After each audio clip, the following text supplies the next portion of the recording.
Thomas-Alexandre Dumas Davy de la Pelletrie, known as Alexandre Dumas, March 25, 1762 to February 26, 1806, was a Creole general from the French colony of Saint-Domingue, in revolutionary France.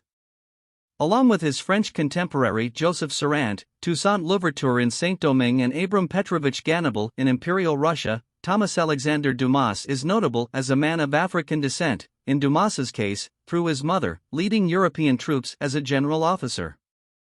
He was the first person of color in the French military to become brigadier general, divisional general, and general-in-chief of a French army.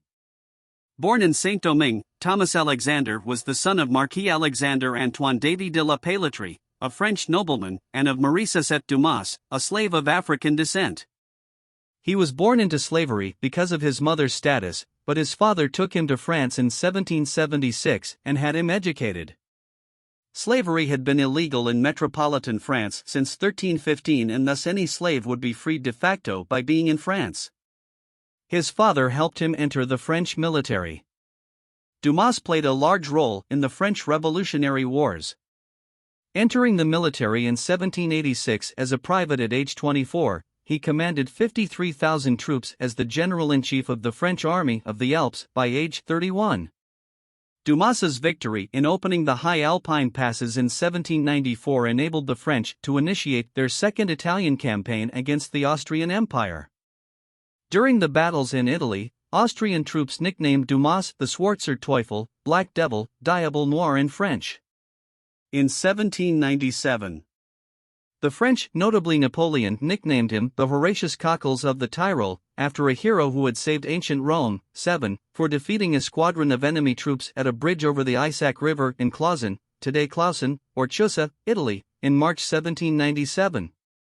Dumas participated in the French attempt to conquer Egypt and the Levant during the Expedition d'Egypte of 1798–1801, when he was a commander of the French cavalry forces.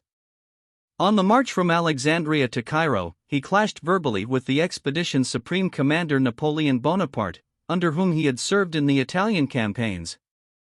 In March 1799, Dumas left Egypt on an unsound vessel, which was forced to run aground in the southern Italian kingdom of Naples, where he was taken prisoner and thrown into a dungeon. He languished there until the spring of 1801. Returning to France after his release, he and his wife had a son, Alexandre Dumas, 1802–1870, who would become one of France's most widely read authors. The son's most famous literary characters were inspired by his father. Thank you for watching. Make sure to subscribe and click the notification bell so you don't miss new videos. Have a nice day. Goodbye.